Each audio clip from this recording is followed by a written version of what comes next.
Hello friends, my name is Ahmed. Welcome to NDT and Quality YouTube channel. So friends, in today's video we are going to see which factors affect the ultrasonic testing whenever you do UT. So, actually this is the second and last part of our series.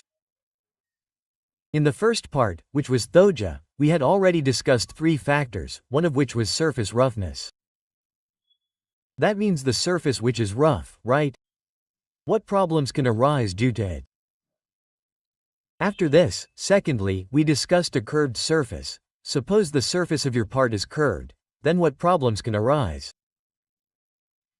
And thirdly, we discussed coated surface. That means there is paint on the part, then what problems can arise? So, this was the first part. If you have not seen it, then watch it. This is the link in the description of the video.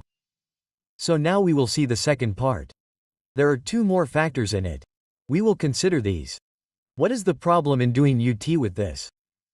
So whatever factors we are seeing in this video, it is mostly related to the material. Meaning, how is the surface roughness curvature of your material? Is there a coating or not? Apart from this, what problem can occur due to mode convert? Right? And the orientation of the defect. So we see all these details. Right? So in the second part, we are going to see two more factors. The first one in this is mode convert. Right? So what is mode convert? And when will you have to consider this, which is called internal mode convert? And the second one is flow orientation. Right? Flow means what is the orientation of whatever discontinuity you have. You have to consider both these factors as well. Okay? So, if you have not subscribed to our channel yet, then definitely subscribe to the channel and share this video with your friends and colleagues. Apart from this, you can take membership of the channel by using the join feature.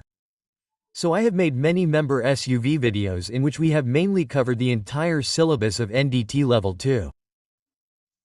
Apart from this, we have also made videos of A-code standard interpretation. So you can get access to all these videos by using the join feature. Apart from this, we also keep posting the latest job updates. So whatever new NVT-related inspection-related jobs are there in the market, you will also get access to all these.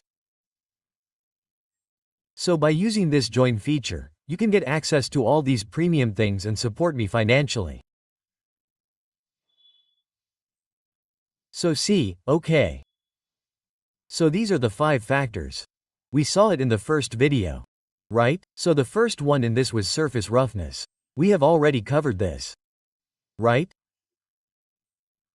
So you must have seen that many echoes match with the initial pulse, or if there are any echoes near the initial echo, then you are not able to separate them due to roughness.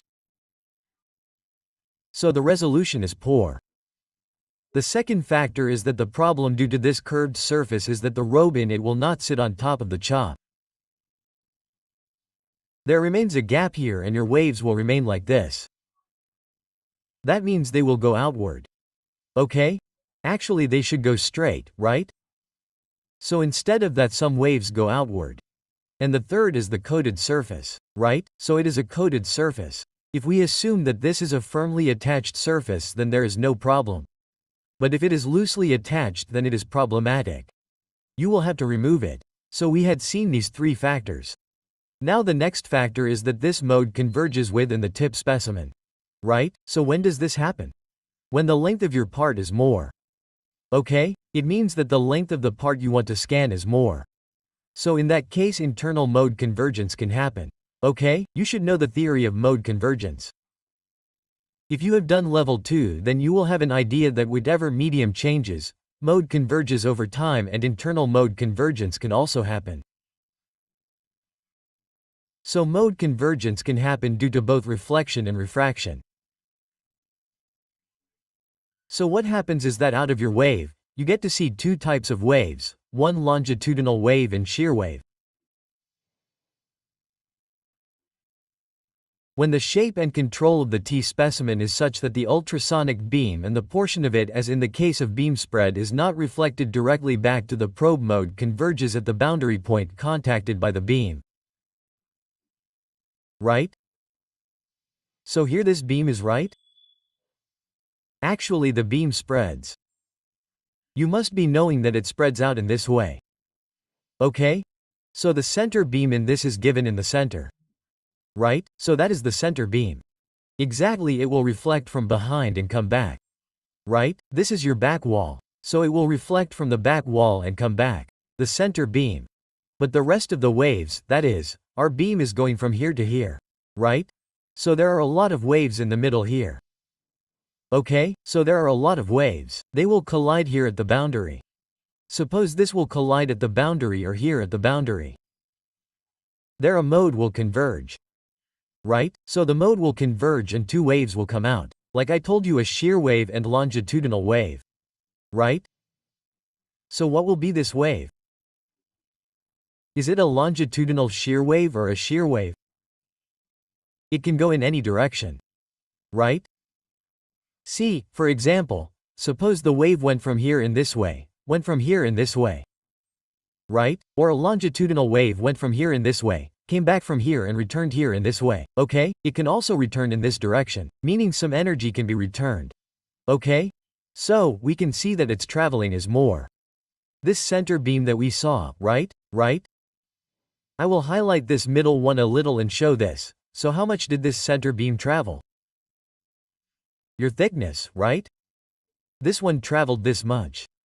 Okay?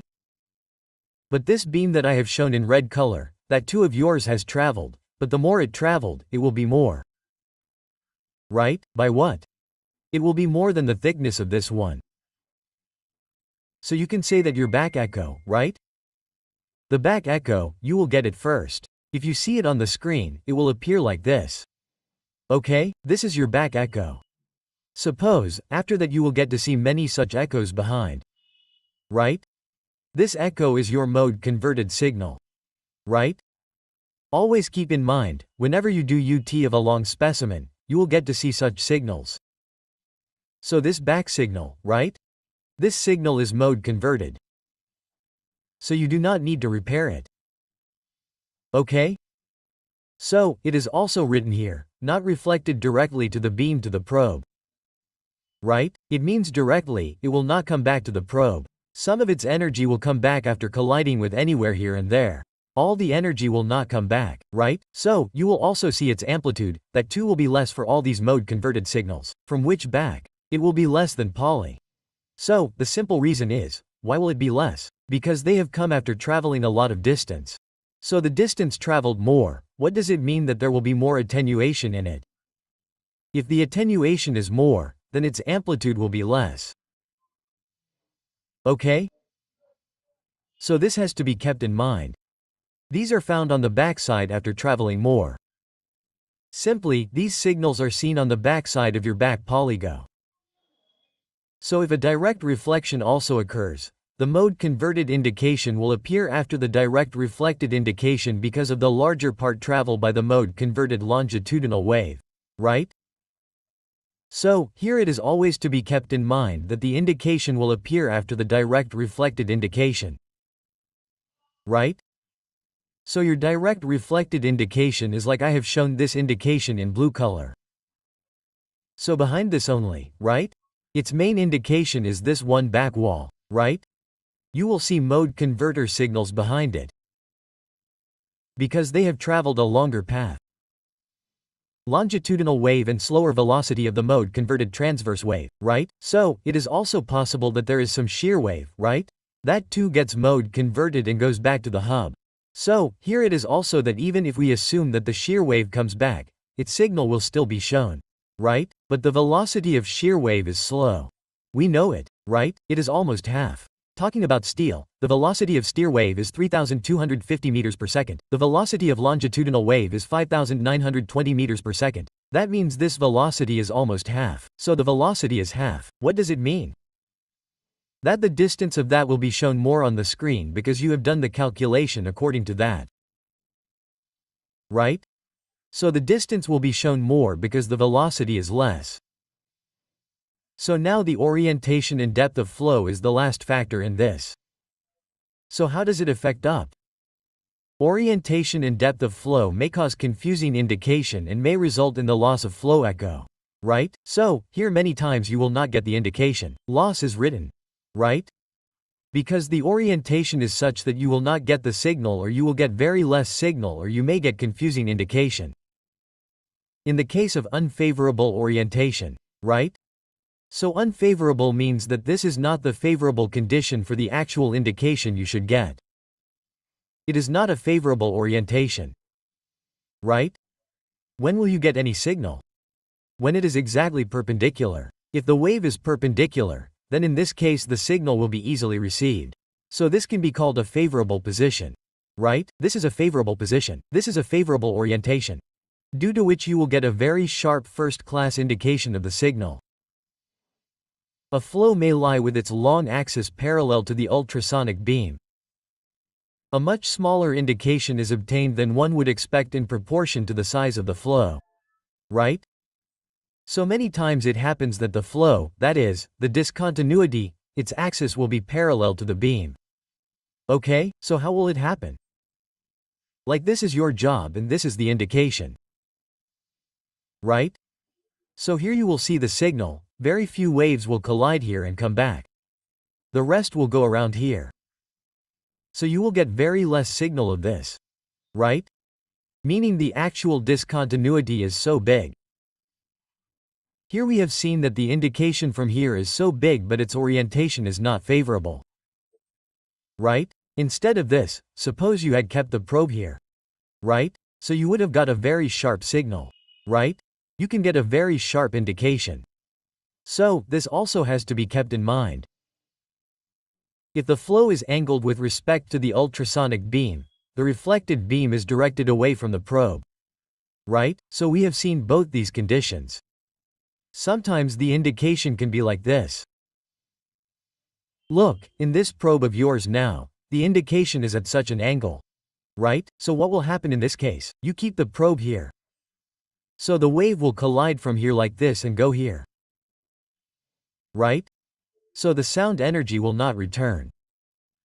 If the sound energy does not return to the probe, then you will not see any signal or very little energy will return. So again you will get this kind of indication. Right? It can also be a little bigger than this. But it depends on what kind of condition it is. What kind of angle it is. Right? So, this is also a type of unfavorable condition. This is a kind of indication. So, it is very difficult to get a signal.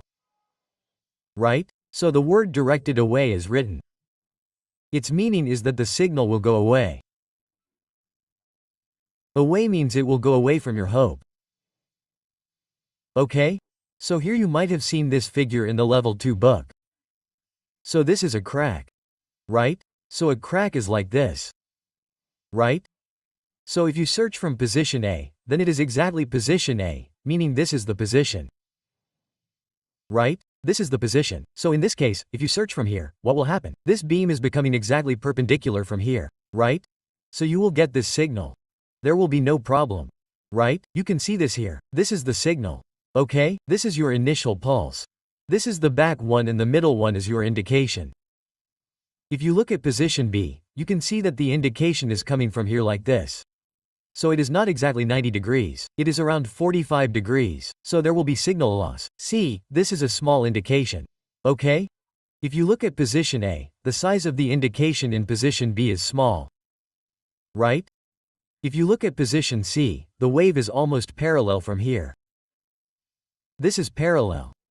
It means that only some sound energy will come back, so in that case the indication is very less.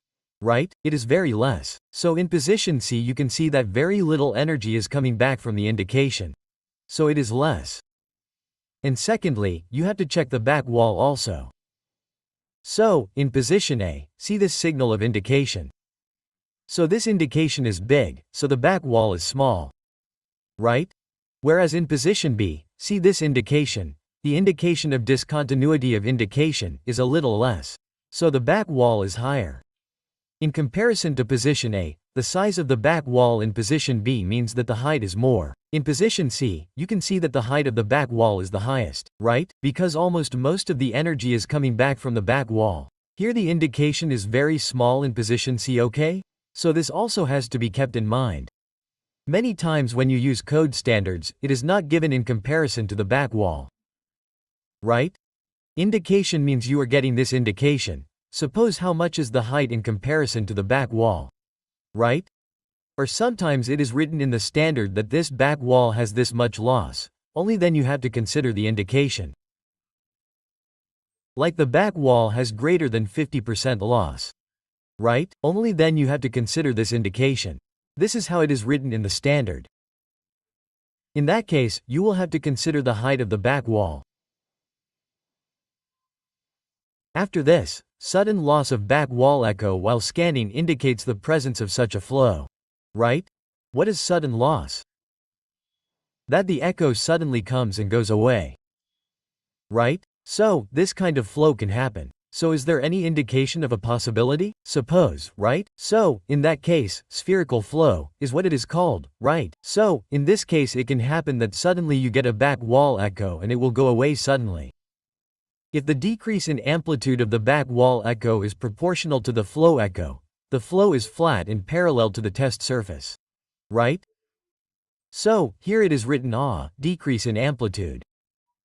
Right? That means the amplitude of your echo is decreasing. According to what? According to the back wall echo. That means both of them are proportional. Right? So in that case this indication can be flat and parallel to the test surface. How? Like this is your job. Here is the indication. Right? So there is a probe. You are slowly rotating it from here in this direction. Right? So you took it here. After that you took it here. You took it here. Right? So as you take the probe forward, the amplitude of the echo is this echo. This is the echo of the indication and this is the back wall echo. Right? So both of these will move in proportion to each other. Meaning if this one is small then this one will be big. If this one is big then this one will become small. Right? So this is the kind of indication. Its meaning is that this indication, right? This indication is flat and parallel to the surface. This is your surface, right? This indication is parallel to it. Okay? So you will get an idea of it in this way. UT, you know that there is always indication in UT, you have to judge it. Right? Now as you rotate the probe and see the pattern of the echo, you will know which indication it is on that basis. If the flow echo is small compared to the loss in the back wall echo, the flow is probably turned at an angle to the test surface. Right? So, the back wall echo is getting lost, okay? Compared to that, the echo of the flow, that is, the echo of the discontinuity is less. Right? So, in that case, this indication can be in your angle. Right? I showed you this angle figure here, this one. Right? Indication can also be in this way and this angle. Okay. So, in this way, different scenarios are given. Which factors affect ultrasonic testing in different ways? We have covered this in the video. So, I hope you have understood this video and the next video. If you have any doubt in this, then you can ask me in the comment box. Okay? Thank you.